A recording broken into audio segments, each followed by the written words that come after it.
7h moins le quart. Gibraltar, on démarre le moteur.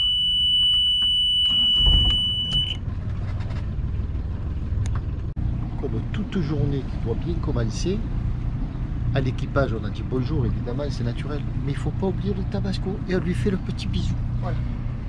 Ça va mon gâté, tu t'es bien reposé? Eh ben oui, mais c'est comme ça, faut pas rigoler. Tu t'es bien reposé pendant 4 jours, 5 jours.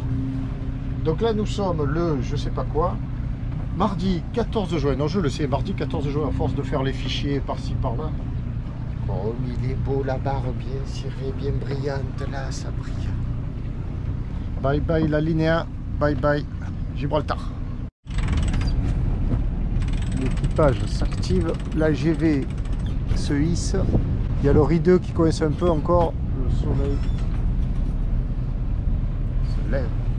Oh mince, il est derrière l'immeuble, on le voyait tout à l'heure. Le jus de Gibraltar, nous y voilà.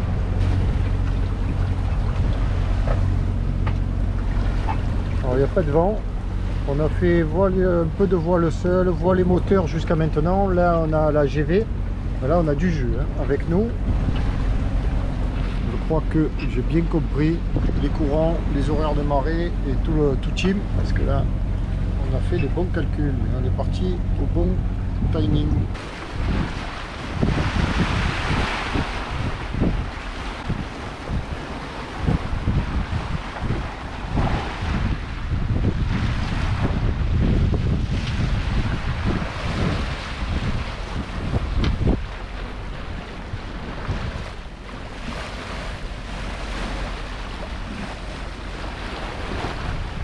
Comment ça se passe donc pour passer le détroit et bénéficier du bon courant, ou à l'inverse ne pas être handicapé mais vraiment par un courant venant de face qui peut être très balèze dans le détroit.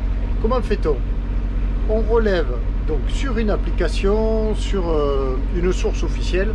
Donc moi ces renseignements figurent à la fois sur Sailgrip et sur Navionics, entre autres, sur Weather4D aussi, sur tout type d'application, l'heure de la pleine mer à Gibraltar. En l'occurrence, ce matin, l'heure de la pleine mer était 2h27 à Gibraltar, 3h34 à Algeciras, 2h22 à Carnero et 3h18 à Tarifa. Après on se reporte sur ce tableau, on a ce tableau et on va chercher pleine mer Gibraltar. Donc là, pleine mer Gibraltar, donc c'était à 2h27. Et là on voit le courant, donc là c'est l'Atlantique, là c'est la Méditerranée, Gibraltar est là. Donc on voit que là, ben, il fallait pas partir à 2h27. 1 heure après la pleine mer, il y a toujours du courant entrant. 2 heures après la pleine mer, il y a toujours du courant rentrant. 3 heures après la pleine mer, il n'y a plus de courant en bord de côte. Et nous on passe le long là, puisque là il y a le rail des cargos, et ça c'est le Maroc. Et il est déconseillé de traverser le rail Carmen. On voit que 4 heures après la pleine mer, ben, de Méditerranée, ça commence à sortir. Là, ça bouillonne. Et on voit bien que 5 heures après la pleine mer, ben, ça sort. Ça sort d'abord le long de l'Espagne, ici. Et le long du Maroc, un petit peu. Donc, nous, on a décidé de partir à 7 heures ce matin. C'est-à-dire 2h27 plus 5, ça fait 7h27. On a décidé de partir un petit peu avant. On pouvait avoir un nœud 5 le long des côtes 4 heures après la pleine mer, c'est-à-dire à 7 heures, ou 2 nœuds 6 à 5 heures, vers les 7h30, 8 heures. Voilà, et c'est exactement ce que l'on a. Là, il est 9h13. Donc on est 6 heures après la pleine mer. 6 heures après la pleine mer, c'est là. Et on voit que ça sort toujours. Donc on a toujours du courant à 3 nœuds avec nous ici. Pas plus compliqué que ça. Sauf que ben, quand tu découvres ça, que tu n'en as jamais entendu parler, c'était mon cas l'an dernier, c'est pas que ça m'avait paru compliqué, mais oui, au tout début, oui, j'ai dit mais il me parle quelle langue là? Après, ben, j'ai cru l'avoir assimilé, et puis à croire que je m'étais planté l'an dernier, mais ça c'était avant. Cette année, mais dès que j'ai ressorti ce tableau et que j'ai réfléchi à nouveau à tout ça, ça m'a paru comme une évidence. C'est bizarre. Le temps que ça fasse... Mais il a fallu un an pour que là-dedans, ça... fait comme on peut. Ça bouillonne, ça bouillonne. Tentez plus. Dans un torrent, là. Là, on est à 5 nœuds. Et on voit devant le phare de Tarifa. –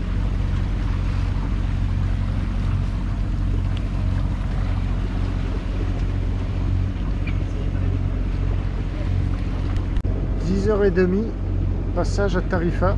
Ça fait 3h30 qu'on est parti. Sûrement bien belle ville que je ne connais pas. Bien sympathique Tarifa. Un jour, Pierrot, il faudra t'arrêter là. Bon, en bateau, c'est pas facile, il n'y a pas de port. Là, il y a un mouillage dans l'avant-port, mais ça ne doit pas être bien confortable parce qu'il y a beaucoup de ferries, beaucoup qui relient Tarifa, bon, l'Espagne et le Maroc, qui partent de là. Donc le mouillage là dans l'avant-port. On sort du détroit. On est à la convergence de l'Atlantique et de la Méditerranée. Alors, pas encore tout à fait en Atlantique. On a l'impression à bord.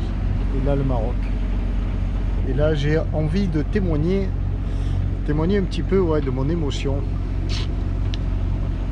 Quand j'y pense, quoi, si je pense pas que je reste à l'instant présent, bon, ben, les minutes s'enchaînent et tout ça, et puis rien ne change. Mais si je réfléchis à ce qui est en train de se passer réellement, c'est assez émouvant.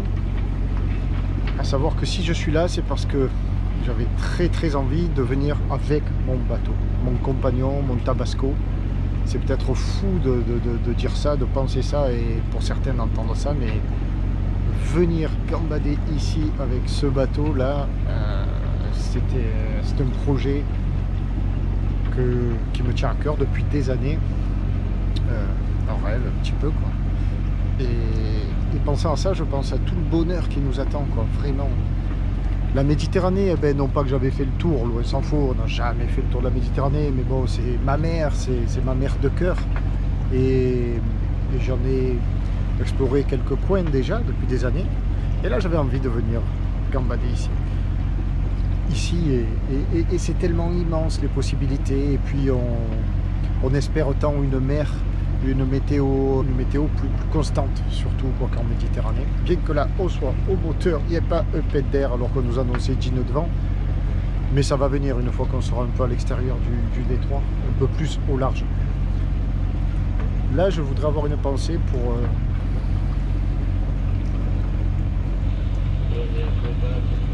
pour ma famille, avant toute chose, mes chéris, ma maman, mes amis, et puis tous mes amis de Bandol, voilà, du port de Bandol, de ma ville de cœur, de rattachement du Tabasco.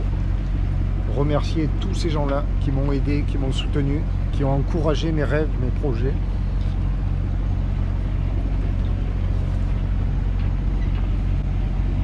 C'est pas rien.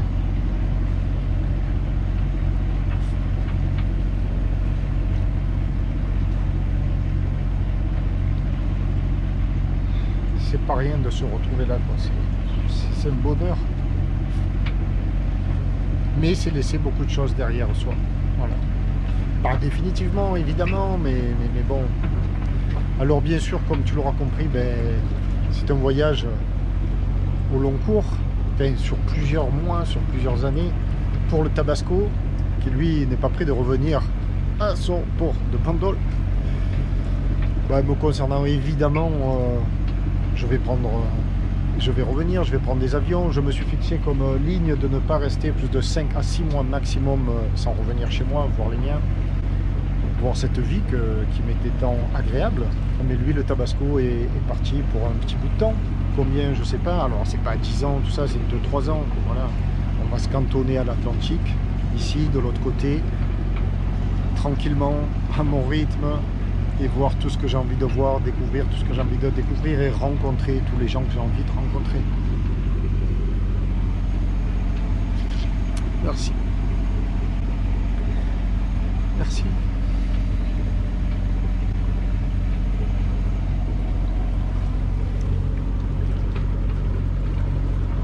Là, je suis étreint par une certaine émotion, en pensant beaucoup à tout ça, enfin intensément à ce qui est en train d'arriver. Mais il y a aussi une certaine hantise, certaines craintes, mais immédiates. C'est les fameuses bébêtes, les grosses bébêtes noires et blanches. Et oui, on en parle encore. L'an dernier, en septembre, j'avais vraiment fait focus là-dessus. Cette année, je parle des orques, évidemment. Cette année, il y a beaucoup moins de signalements d'interaction sur le site Orca Iberica qui les recense. En juin, il n'y a pas eu de recensement. Alors, soit ils sont en retard au niveau de leur page web, enfin pas à jour, soit il n'y en a pas eu du tout. Et les dernières interactions remontaient à fin mai, 25 mai, et beaucoup plus haut sur la côte, en nord-ouest, au niveau de Cadix, au large de Cadix. Et ici, beaucoup moins. Alors, je ne veux pas me porter le noir en disant ça, mais bon, je te cache pas que je suis encore un petit peu craintif. Là, la route, on tire au droit à l'ouest. En bas, là, il y a le rail de circulation des cargos, des gros bateaux. On en voit, là, il y en a tout plein. À vue d'œil, j'en vois 3, 4. Derrière, il y en a 5, 6, 7, 8, 9 à vue au moins, là. Hein. Et donc, on ne va pas rentrer dans ce rail de circulation. Nous, on va le couper, mais un petit peu au large. Et donc, on tire vers le large et on croise les doigts. C'est pas les paquebots qui me font peur, les cargos, les je ne sais quoi. Ce sont les grosses bébêtes que je ne veux pas. Et j'ai une belle tête de proue là-bas devant qui surveille aussi. Tu vois rien venir, Fa? Ah ben, c'est de quoi je parle. Direct, pas d'orque, dit-il. Bon, je viens d'allumer la VHF. Je suis très pas bon. Très pas bon parce que j'avais toujours pas allumé la VHF parce que... Bon, il faut pas écouter ce que je dis. Il faut pas... À quoi bon la VHF? Il parle en espagnol, ça braille de tous les côtés, on comprend rien. Mais bon, là je viens de l'allumer, ne serait-ce que pour les... Il y a deux phénomènes. Bon, je viens de parler du premier, les orques. Des signalements d'orques pourraient avoir lieu sur la VHF. Et les migrants aussi. Les signalements de barques de migrants. Pour l'instant, on n'a rien vu. Enfin, de barques, d'embarcation. Pour l'instant, on n'a rien vu, donc voilà. Mais la VHF nous permettra peut-être, si on entend des pan. Tu veux des nouvelles de l'Atlantique? Mais je le crois pas. Je suis enmasqué ou quoi? C'est pas possible. Ils annoncent 10 nœuds là. 10 nœuds. Il n'y a que dalle. Je suis venu jusqu'ici pour ça. On est au moteur, ça va faire 5 heures qu'on fait du moteur. Je m'étais dit en Atlantique, si je fais 1 heure de moteur jusqu'au... Ça veut pas... Bon, hier, il y avait 35 nœuds ici. Aujourd'hui, il n'y a que dalle. Bon, vers 14 heures. D'ici 2 heures, on devrait toucher une dizaine de nœuds. Je suis jamais arrivé à croiser les doigts. C'est trop court. On croise un voilier. Et c'est pas ça qui est étrange. C'est vraiment ce torrent face à nous là, ce jus, voilà, je cherchais le mot. Alors là, il y a une espèce de jus. Wow. Je sais pas si ça apparaîtra bien à l'image. Là aussi, nous on est dans une zone un peu calme là, et il vient droit sur nous là. Il arrive. Ça avait fait ça un petit peu à Messine aussi, à l'entrée de Messine. Et là, on est presque à la sortie du détroit. Enfin, ça, ah oui, ça, c'est pour de plus entendre le moteur. Ouais. La musique, évidemment, toujours la musique. Mais surtout plus de moteur. C'est bon. Alors, on regarde ce qui se pointe. Ah! Regarde! Derrière nous, le calme absolu. Et devant nous, non mais c'est pas du vent ça. Tiens-toi bien, on sait jamais. Ça c'est juste un courant de... Est-ce que c'est le courant qui nous pousse qui rencontre un courant qui rentre? Il y a de fortes chances. Contre la Med. Voilà, ouais, c'est ça. Atlantique contre la Med. Allez, c'est parti.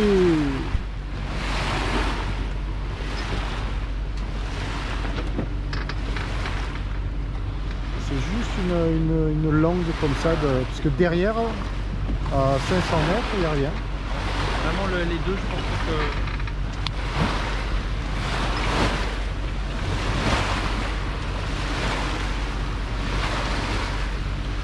Ça tu le vois parce qu'il y a une mer plate, mais s'il y avait du vent fort ou quoi, bah, tu t'en rends pas trop compte.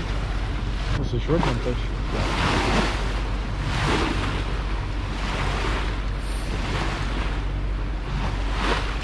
Alors il y a plein d'orques qui remuent. Arrête, oh là là. Putain. On a trouvé un nid d'orques. Les orques qui arrivent, tu me fais la réparation, toi, je te le dis. Hein. Et le voyage il s'arrête là. Hein.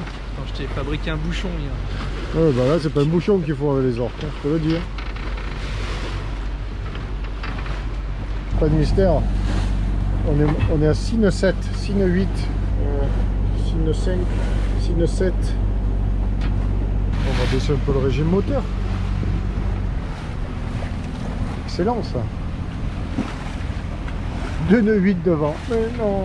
Je te parlais du rat blanchard, ça fait ça. Ah ouais. Plus fort ça. Pareil, ça fait ça. Ah ouais. Ah ouais. Et là on est en sort, ça y est. 5 nœuds 4, 5 nœuds 7. Ça c'était. C'est toujours étrange quoi. Surtout pour un Méditerranéen. Alors comme tu as pu le constater, il n'y a plus d'annexe ici à l'arrière. Par sécurité vraiment, par prévention, on l'a positionné devant le mât. Parce que partir sur 5 jours sur l'Atlantique, même si les prévisions météo sont plutôt sympathiques, c'est pas trop raisonnable de la laisser ici derrière là. Pourquoi? Parce qu'en cas de grosse vague soudaine, inattendue, et pourquoi pas hein, si une grosse vague venait à la remplir, ça représenterait 200-300 kg de flotte, il y a tout qui s'arrache, tout qui tombe. Ou alors par-dessous, qui la fait remonter, taper. Bon, le mieux c'est d'assurer le coup et de la positionner à l'avant. Là elle est bien sanglée, ça craint plus rien. Qu'as-tu dit? Quel bonheur. Pourquoi? Plus de moteur. Ah, je croyais la salade moi. La salade. Bon, la salade, bon, voilà. C'est une salade belge. Au pois chiche belge. Pois chiche. Ah ouais. Belge. Non, le bonheur c'est qu'on vient enfin de couper le moteur depuis 7 h ce matin. Il est jamais que 13 h 30. La météo nous a annoncé le bon 10 nœuds à 14 h. Il a une demi-heure d'avance. C'est juste top. On a affalé la grand voile pour pas qu'elle nous dévoile le génois. Et pourquoi est-ce qu'on met plutôt le génois que la grand voile? Parce que comme ça on va le tangonner si jamais il y a un peu de roulis. Et on sera tout confort. On lèvera peut-être le tangon pour la nuit.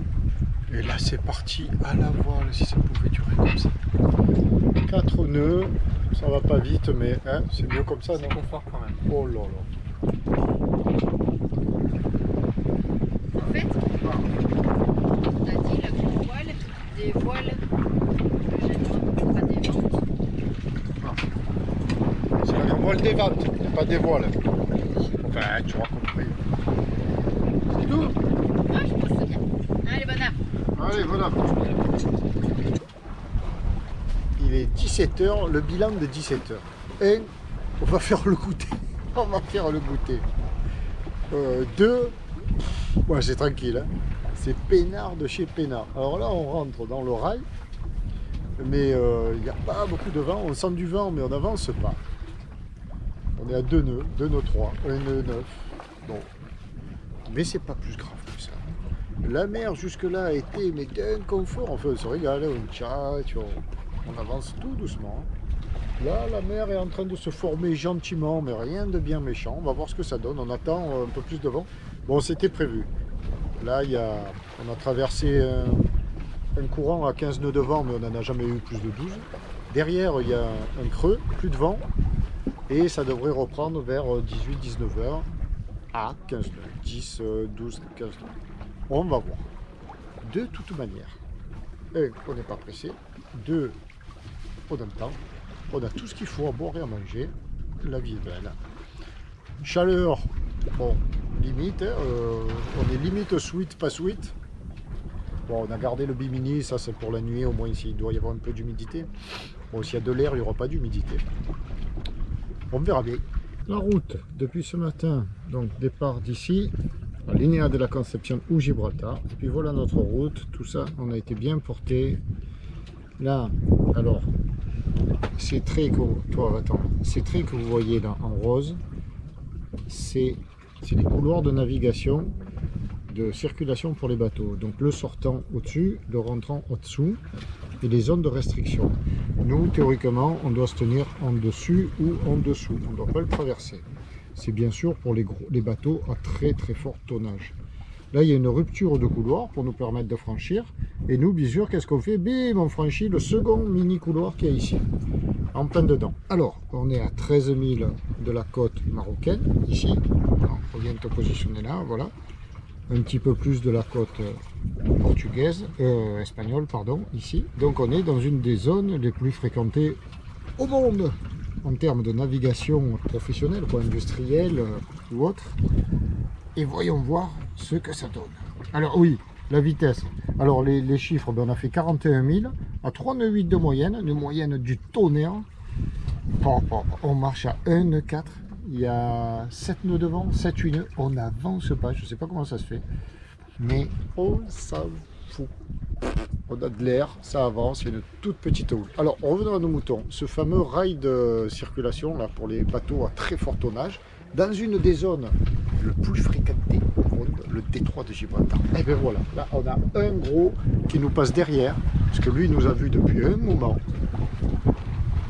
Ça fait un moment que j'ai vu à l'œil qu'il allait nous passer sur notre tribord, et c'est le cas.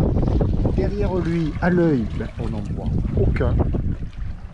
Ça, ce sont les sortants. Les entrants, ceux que l'on va croiser, donc, eh bien, il n'y en a aucun. Alors, comment ça se fait? C'est un jour où il n'y a pas de bateau, tout ça? Pas du tout. Puisqu'on a vu ce matin, par moment, il y en avait une bonne dizaine, dans un sens et dans l'autre, tout ça. Mais là, nous, on a donc abattu pour partir au sud-sud-ouest, enfin à l'ouest-sud-ouest, assez tard. Donc, à plus de une bonne vingtaine de milles de la côte espagnole. Et de fait, ça écrème les bateaux. Ça écrème. C'est sûr que si tu croises le couloir de navigation dès la sortie du détroit pour aller après longer la côte africaine, marocaine en l'occurrence, bah, il y a beaucoup plus de bateaux. Parce que là, on a éliminé tous ceux qui sont partis au sud et ainsi de suite. Donc voilà, zéro stress du détroit de Gibraltar. Franchement, qu'est-ce que tu en penses, Steph? Pas de stress. Est-ce qu'on est stressé? Non, mais il fait froid. Ah oui, non, mais alors là, on aborde notre chapitre. Nous sommes le 14 juin. On est sud quand même. Hein. Eh bien, il fait frais. Le point, c'était le point de 17h52. On va faire le point cahier.